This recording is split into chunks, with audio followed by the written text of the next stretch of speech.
राजस्थान के स्कूलों में अब कैमरा चलाना भी मुश्किल हो गया है। सरकार ने फोटो वीडियोग्राफी पर रोक लगा दी, लेकिन सवाल ये है कि आखिर स्कूलों की बदहाली की तस्वीरें सामने आएंगी कैसे। नमस्कार, आप देख रहे हैं द हिंदी टॉप और मैं हूं आपके साथ आदर्श मिश्रा।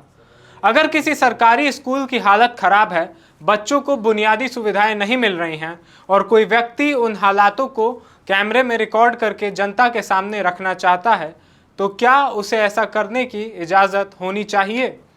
राजस्थान में सरकार के नए सर्कुलर के बाद यही सवाल खड़ा हो गया है। दरअसल सीजेपी प्रवक्ता आशुतोष रांका ने राजस्थान के सरकारी स्कूलों का दौरा करने और वहां की ज़मीनी हकीकत को सामने लाने का ऐलान किया था।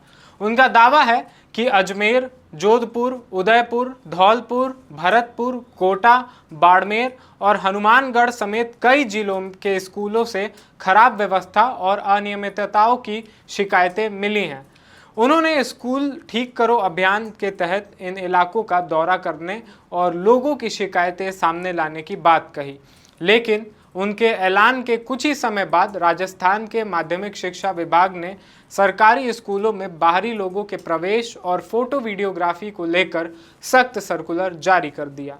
अब बिना प्रधानाचार्य की अनुमति कोई बाहरी व्यक्ति स्कूल परिसर में प्रवेश नहीं कर सकेगा और छात्रों, शिक्षकों या स्कूल की गतिविधियों की फोटो, वीडियो, ऑडियो रिकॉर्डिंग या लाइव स्ट्रीमिंग के लिए लिखित अनुमति जरूरी होगी। सरकार का कहना है कि ये कदम बच्चों की निजता और सुरक्षा को ध्यान में रखते हुए उठाया गया है और ये बात भी सही है कि स्कूलों में पढ़ने वाले बच्चों की तस्वीरें या वीडियो कोई भी व्यक्ति बिना अनुमति नहीं बना सकता। लेकिन सवाल यहाँ से शुरू होता है कि अगर किसी सरकारी स्कूल की इमारत जर्जर है, शौचालय खराब हैं, शिक्षक कम हैं या बच्चों को जरूरी सुविधाएं नहीं मिल रही हैं, तो उसकी ज़मीनी हकीकत सामने कैसे आएगी? अगर हर बार स्कूल प्रशासन से ही अनुमति लेनी पड़ेगी, तो उस स्थिति में क्या होगा जब शिकायत खुद स्कूल प्रशासन या स्थानीय व्यवस्था के खिलाफ हो?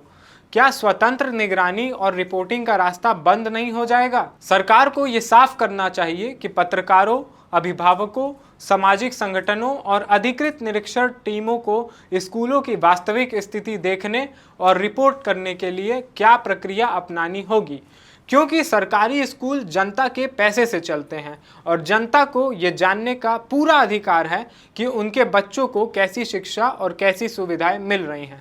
इसलिए सवाल ये नहीं है कि बच्चों की पहचान और निजता पूरी तरीके से सुरक्षित रखते हुए भी स्कूलों की व्यवस्था की स्वतंत्र निगरानी की जा सकती है। लेकिन अगर कैमरा ही पूरी तरह अनुमति के जाल में फंस गया, तो सवाल उठेगा कि कहीं स्कूलों की बदहाली जनता की नज़रों से दूर रखने का रास्ता तो नहीं बन रहा, खासकर तब जब इस सर्कुलर का समय सीजेपी के स्कूल निरीक्षण अभियान के ऐलान के तुरंत बाद का है। हालांकि सिर्फ टाइमिंग के आधार पर सरकार की मंशा पर सवाल उठाना अंतिम निष्कर्ष नहीं हो सकता, लेकिन सरकार को पारदर्शिता के साथ ये बताना चाहिए कि ये नियम क्यों लाया गया है और स्कूल की स्वतंत्र निगरानी कैसे होगी, क्योंकि बच्चों की सुरक्षा भी जरूरी है और सरकारी स्कूलों की जवाबदेही भी। अब देखना होगा कि सरकार इस सर्कुलर को लेकर उठ रहे सवालों पर क्या सफाई देती है और क्या ऐसी व्यवस्था बनती है जिसमें बच्चों की निजता भी सुरक्षित रहे और स्कूलों की ज़मीनी हकीकत भी जनता से ना छिपी रहे। इस खबर पर आपकी क्या राय है वो आप हमें कमेंट सेक्शन में ज़रूर बताएं। और अभी तक अगर आपने द हिंदी टॉप को यूट्यूब पर सब्सक्राइब नहीं किया है तो ज़रूर सब्सक्राइब कर लें। इसके साथ ही सोशल मीडिया प्लेटफॉर्म्स जैसे कि एक्स, फेसबुक और इंस्टाग्राम पर भी द हिंदी टॉप को ज़रूर फॉलो करें।